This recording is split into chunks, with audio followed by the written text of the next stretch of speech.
Mesdames, Messieurs, bonjour à toutes et à tous. Bienvenue au journal. Les jeunes sensibilisés aux effets néfastes des TIC. Une vaste campagne de formation à leur intention a été lancée ce matin à la veille de l'ouverture de la Semaine nationale de l'Internet. L'armée irakienne continue sa marche sur Fallujah, ville prise par l'État islamique depuis janvier 2014. Les combats promettent d'être rudes et les civils sont pris entre deux feux. Audience du président du Faso pour ouvrir notre journal. Roch Marc Christian Kaboré a accordé ce matin un entretien au directeur général de Deux Yeux en fin de mandat. Le professeur Amadou Ama Maïga a évoqué avec le président du Faso les nombreuses difficultés financières et organisationnelles qu'a connues l'Institut international d'ingénierie de l'eau et de l'environnement. Ces propos sont recueillis par Moumouni Soubega. À la fin du mois de juin, j'aurai terminé mon mandat de directeur général de Deux Yeux. Donc, lui faire mes adieux et surtout le remercier et remercier l'ensemble du peuple du Burkina Faso pour tous les soutiens dont Deux Yeux a bénéficié. Et depuis que moi je suis arrivé, ça fait 30 ans que je suis à Deux Yeux, au Burkina Faso à Deux Yeux, de tous les soutiens donc, dont nous avons bénéficié pour développer cette institution. Au moment où j'arrivais, l'institution était une petite école d'ingénieurs, une petite école de techniciens supérieurs de 220 élèves au total, qui formaient juste pour la fonction publique. Aujourd'hui, Deux Yeux est devenue une véritable université de sciences et de technologies de grande renommée, qui fait de la formation toujours, mais qui fait aussi de la recherche, et laquelle recherche a fait qu'aujourd'hui, Deux Yeux fait partie des plus grands centres reconnus dans ces domaines de compétences à l'international. Nous avons eu un soutien politique des différents gouvernements qui sont succédés ici au Burkina Faso et du peuple burkinabé. C'est ce qui a fait que cette institution est arrivée à ce standard international. Je venais le remercier pour cela et souhaiter que ce soutien se poursuive pour que les années à venir, mon successeur puisse trouver la même qualité donc de travail, les mêmes plaisirs de travailler, de poursuivre donc, cette aventure. Enfin, donc, nous avons échangé sur les difficultés financières, organisationnelles, sur tout ça, et nous avons donc recueilli des recommandations de sa part dans ces domaines-là. Et ces recommandations vont être portées évidemment à mon successeur, mais l'ensemble des membres du comité de direction qui sont avec moi.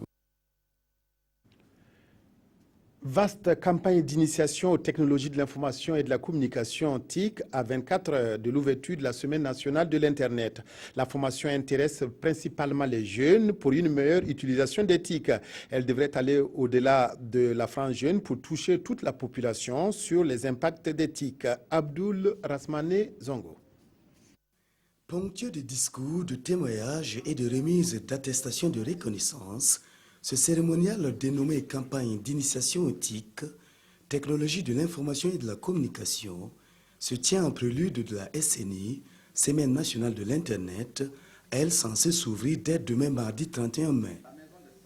En attendant, l'initiation fait office, d'une part, de formation de 15 000 jeunes en perspective et d'autre part, de sensibilisation des usagers en vue d'une meilleure appropriation des TIC et en relation avec le développement durable. On a lancé ce matin la campagne d'initiation à l'utilisation de l'Internet et des technologies de l'information et de la communication sur 38 localités. Et on a beaucoup de conférenciers qui sont venus, qui sont des experts de ce domaine et qui sont là pour donner l'information à la population, comment il faut modérer dans l'usage, surtout du papier. Les efforts d'acteurs du privé tout comme du public, œuvrant déjà dans le domaine, ont été reconnus.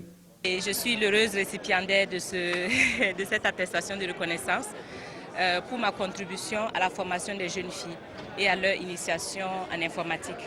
TIC et développement durable est la thématique majeure de la 12e édition de la SNI, dont le programme affiche, selon les organisateurs, beaucoup d'innovations. La 7e conférence des sciences du sol en Afrique s'est ouverte ce matin à Ouagadougou. Organisée par la Société des sciences des sols du Burkina et ses partenaires, cette conférence a pour objectif de créer des espaces de discussion et d'échange de données pour l'élaboration de nouvelles approches pour une gestion durable des sols. Les questions de productivité des sols ainsi que celles de la conservation seront également passées en revue. Salif Belem, Ismaël Duloma, Sirima. D'Europe, d'Amérique, d'Asie et d'Afrique. Ces chercheurs veulent proposer des solutions pour un développement durable de l'Afrique à travers la gestion des sols. Pendant 7 jours, les échanges seront axés sur la problématique de la conservation et de la restauration des sols, ainsi que de leur productivité. Connaître la nature du sol permet de corriger les carences qu'il y a dans le sol et apporter le nutriment nécessaire pour la production agricole.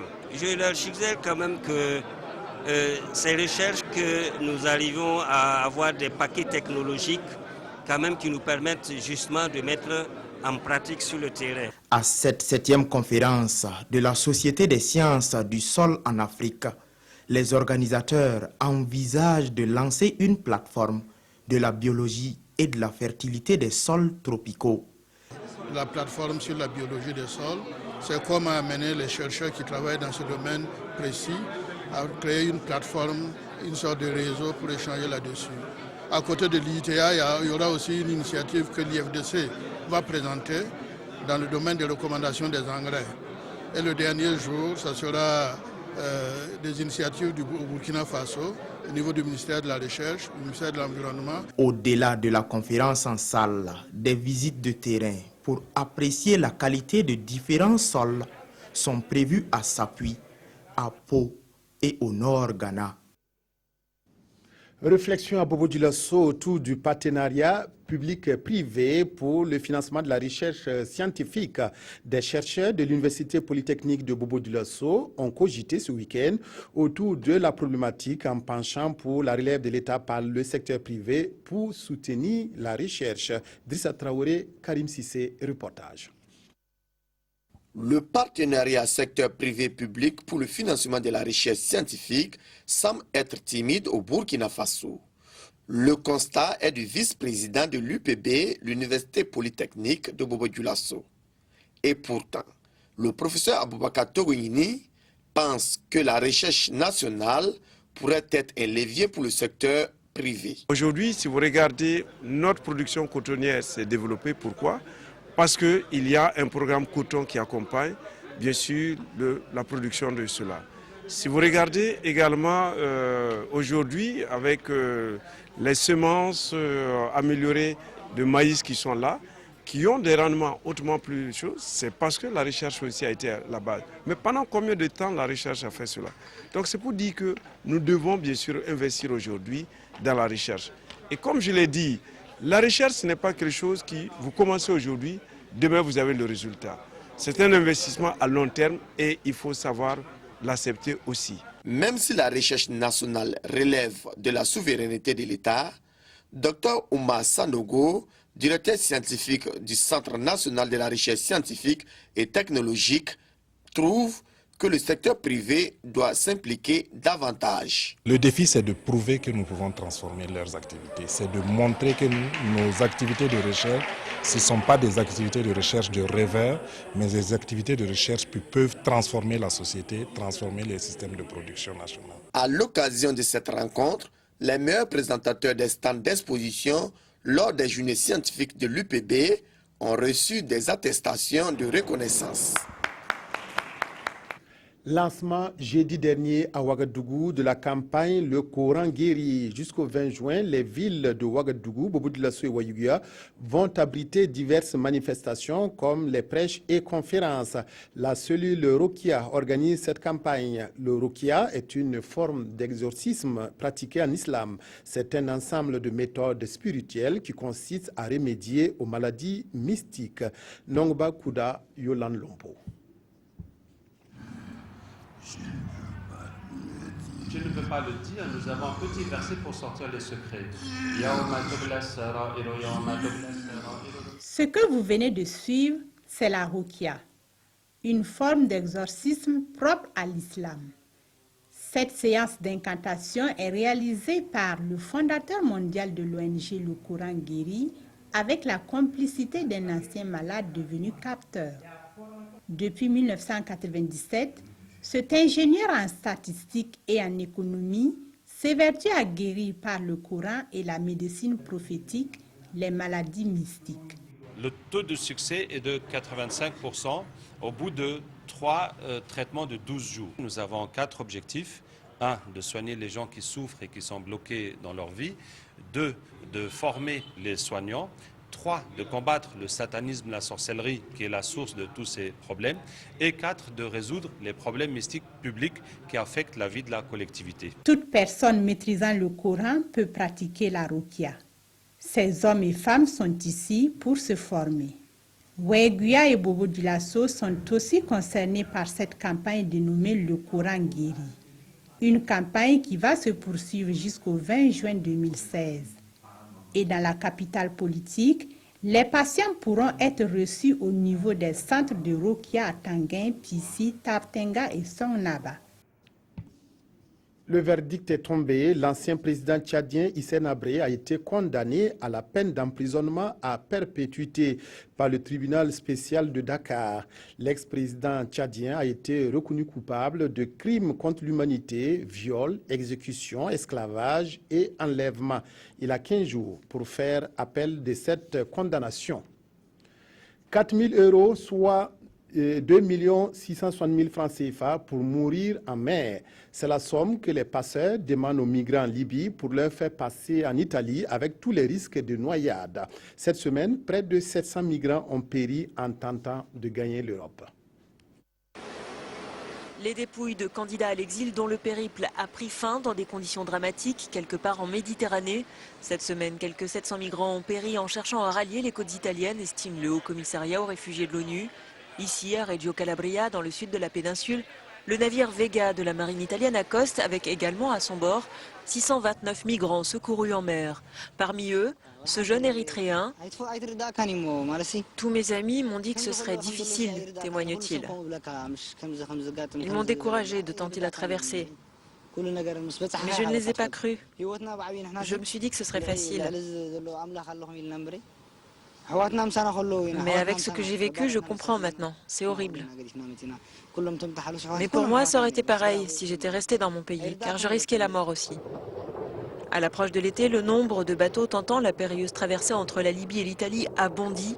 Les passeurs proposent des prix spéciaux à 400 € pour attirer les migrants, selon des témoignages recueillis par le quotidien sicilien La Repubblica. L'armée irakienne a lancé très tôt ce matin l'assaut contre la ville de Falloujah, tenue depuis janvier 2014 par les djihadistes de l'État islamique. L'offensive, appuyée par la coalition internationale, a permis de libérer plusieurs villages depuis une semaine. L'assaut contre Falloujah est redouté par de nombreux observateurs car des milliers de civils sont toujours bloqués dans la ville. Falloujah, bientôt libérée, les forces d'élite irakiennes sont entrées dans cette ville située à 50 km à l'ouest de Bagdad, une semaine après l'offensive lancée contre le groupe État islamique et appuyée par des frappes de la coalition internationale. Des centaines de civils ont fui le secteur de Falloujah et sont hébergés dans des camps de déplacés. L'ONU estime qu'environ 50 000 civils vivent encore dans cette ville prise par l'État islamique en 2014 dans des conditions dramatiques, la nourriture étant rare et les médicaments épuisés. Il y a 2 ans et demi, témoignent ces réfugiés, les familles ont commencé à souffrir quand Daesh a fermé les routes pour sortir de la ville. Les familles ont commencé à souffrir de problèmes psychologiques. Certains se sont suicidés, des personnes se sont immolées, d'autres ont noyé leurs enfants.